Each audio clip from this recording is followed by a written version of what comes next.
You want to know what that tastes like?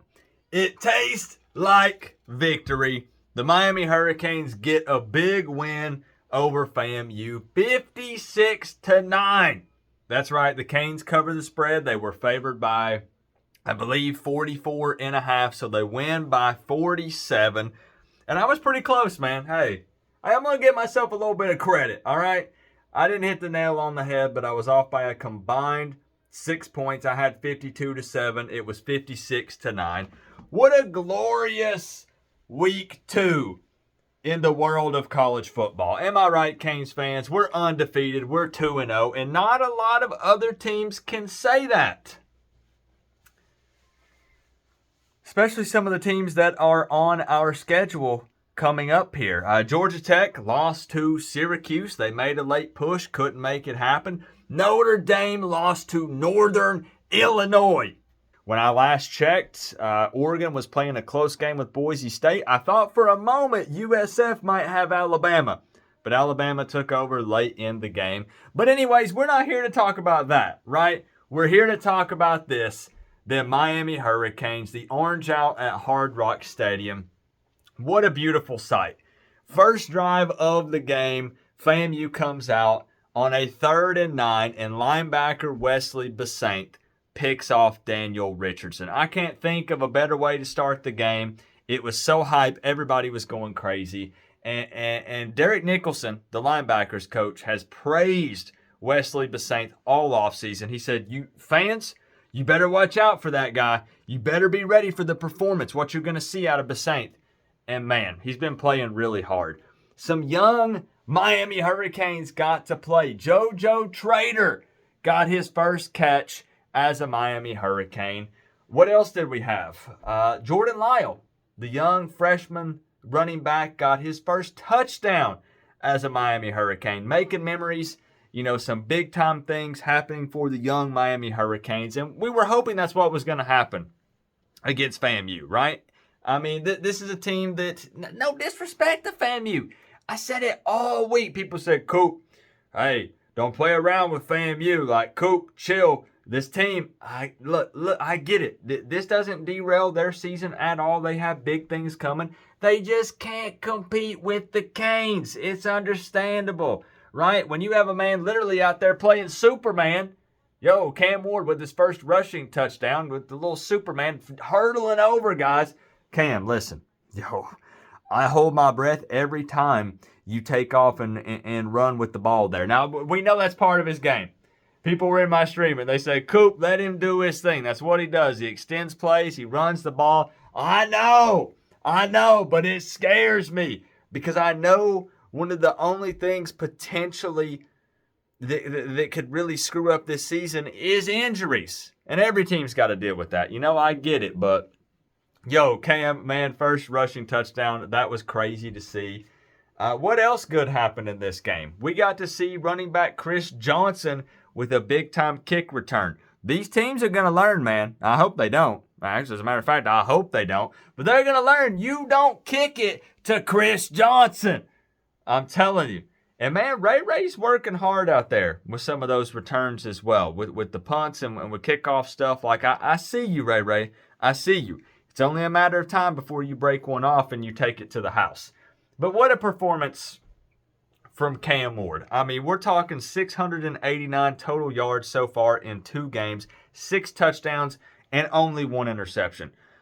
It's so refreshing, man. There's so many times that when he's throwing that deep ball, I am used to freaking out.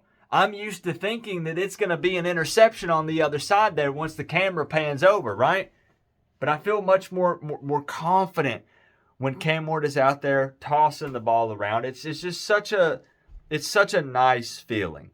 Jalen Rivers didn't play in this game, but it means we got to look at the 6'9" left tackle Markel Bell. I think that he did all right. Obviously, we need to see more out of him. We love Rivers, but we did get a look at him. And can we say, nah, not yet. I was going to say, can we say that tight end U is back? That's a stretch. Pump the brakes, Coop. But we are using the tight ends again. I mean, Elijah Arroyo scored the first touchdown of the game. Cam McCormick scored the first touchdown of the game last week. Williams caught a pass.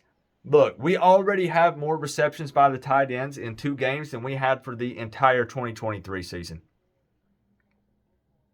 That's just insane, right? And Tyler mother freaking Barron, 3 sacks in this game. I don't know what these teams were thinking, not showing interest in him, talking about the extra baggage maybe that he brings and stuff. I swear that dude's wingspan is the length of my entire body. The dude is an absolute game changer, and that D-line is just as advertised. And right now, Ruben Bain is out. He's not even playing. So when Ruben Bain gets back in the rotation, man, it's going to be good stuff. But this was not all perfect. I know that I'm forgetting some things. We're going to talk about the stats. I'm a little distracted. We got more football up on here. Tennessee whooped up on NC State. We're going to look at the stats from the game, but I do want to touch on some of the things that weren't so perfect. And I rarely do this in instant react videos, but I made a couple notes here just so I didn't forget. We had 4 times the amount of penalties in this game than we had last week. Now, granted, 2 penalties is really low, and especially against an in-state rival with playing a team like Florida. That was pretty crazy to see only 2 penalties. But to go from 2 to 8 the following week against an FCS opponent, that was 58 total yards, and a lot of those were silly penalties. Right? Personal foul calls and things like that. You don't want to see that. Like, if that jumped to like 4 or 6, hey, 2 is pretty crazy, but 8, I know Mario was really upset over it. They talked about when they went into halftime, the energy wasn't where he wanted it. Way too many penalties, and the run game was not there. In the first half, anyways. In the second half, you started to see the difference in depth, in the trenches. FAMU just got way too tired. And we knew that was going to happen. We knew that was going to happen. They could compete a little with the skill positions. More on that in just a moment. But trenches, they couldn't handle the big dogs at Miami. But first half, I think run blocking was a bit of an issue. Because we know that Damian Martinez has got it. We know that Fletcher's definitely got it. So that's got to be a little bit better. All 4 quarters. Because that's going to be a big problem when we go up against those ACC teams. It's going to be tough sledding there against those. FAMU did hit Miami with some deep balls. They had a 34-yarder in there, a 29-yarder to Quan Lee. But I'll be real, I expected that. I did expect that. They have playmakers at the skill position. They have ballers on the outside. So I did expect that to happen at times, but it does have to be cleaned up. It absolutely has to be better. It was looking real suspect there in the first half, wasn't it? Real suspect. That Mario gave them a good talking to at halftime. You could tell the team came out fired up in the second half of the ball game. But Daniel Richardson had completed 76% of his passes in the first half. So it was looking kind of like people were like, whoa, like, Coop, Miami's up. Miami's up 25-6 going into half, but it should be way, way more than this. And I kept saying, as long as they double up on this, give me at least a 50 burger, then I'll be all right. And at that point, they gave up 3 points to FAMU in the third and a big goose egg in the fourth. FAMU decided to sit Richardson because they have, big goals this season. You don't want to get him hurt. Obviously, you weren't going to win this game, so that move made a ton of sense. That's very smart from their head coach, Colsey. But then Miami really took over. 21 in the third, 10 in the fourth, so that's 31 total points in the second half of this ball game. So really strong showing in the second half. That run game picked up. Fletcher really helped with that. Bro, we're 2-0. We're 2-0.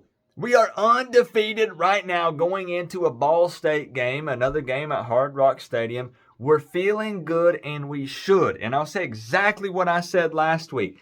I'm proud of this football team. I'm proud of the coaches, the prep work that they put in to prepare for these teams.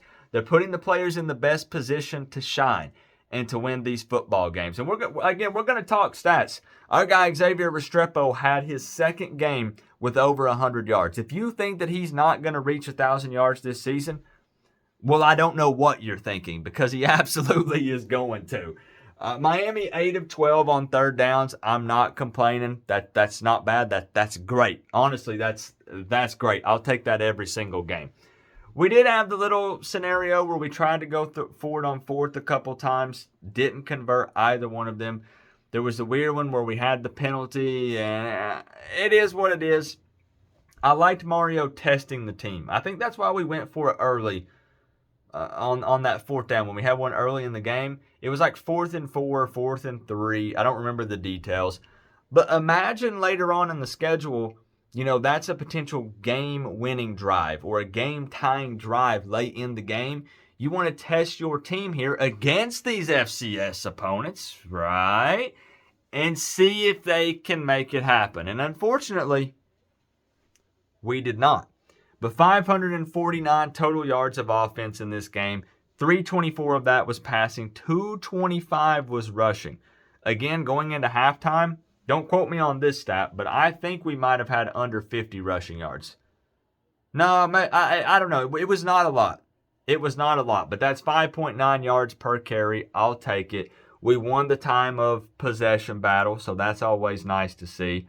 Damian Martinez led the way with rushing, but Fletcher right there behind him as well with 42.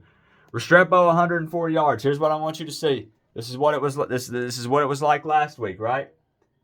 Look over at FAMU's list. All right, over here. Now look at Miami's list over here. This is what I want to see. I want this list to be real long. Every week, I want this thing to have a ton of names on it. I want to have to scroll to be able to see all of them. I don't want them to all fit on the screen at once here. But man, Nikar had a catch. Ray, JoJo, Elijah Lofton. You love to see that. And a lot of people are talking about Sam Brown versus, Isaiah Horton. We expected big things out of Isaiah Horton, and I, he's going to start taking up some snaps. He is Sam Brown, but we also see what Sam Brown does, in the run game with blocking and stuff downfield. I still think he's a great football player. 4 for 35 is not bad. But Restrepo, 4 for 104 and a touchdown. Horton, 4 for 66. Elijah Arroyo had that touchdown. Chris Johnson Jr. had the touchdown. Just all around a great game. We got to see Reese Poffenbarger, a man of many names, right? The Poffmeister, Poff Pass. He has a lot of nicknames. He went 6 of 7 for 20. I'll take it. He had the weird one where, I don't know, that ball just fell out. I don't know what happened. It just slipped out. It is what it is. But he got to come in and get a little bit of play time. Sacks, again, Tyler Barron leading the way, just absolute monster. But let's not forget Justin Scott had a sack as well, and so did Elijah Alston. I don't want just one or two of these guys to overshadow everyone else because there are a lot of guys on that D-line that are putting in work. We got to see, who else? We got to see Popo out there. We got to see Hayes a decent bit. Just all around. All around. I'm staring at the numbers here. Borregales hit his one field goal, 5 of 5 on extra points. I mean, what do you want me to say? I mean, listen. It's the Florida A&M Rattlers. I totally get it. There will be the negative Nancys, the Karens, the opposing team's fans that are hating because they love they don't love. They love seeing Miami lose, and they hate seeing Miami win. They got nothing to say right now because we're winning football games. And what's important to me is beating the teams that we should beat in the way that we should beat them, which is exactly what we did by winning 56-9 against FAMU. That's what I want to see out of this football team. I'm proud of them. I'm excited. One game at a time. 1 week at a time, but we are 2-0, and not everybody can say that. I'm sure I missed some things. I know there were a lot of things that happened in this game.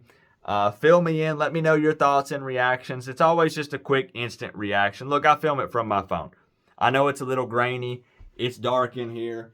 My boy's down here chilling, hanging out with me. It's just quick, instant thoughts and reaction to the game. I'm feeling good. I'm feeling good. Is this what it feels like to have a quarterback? Because I could get used to this.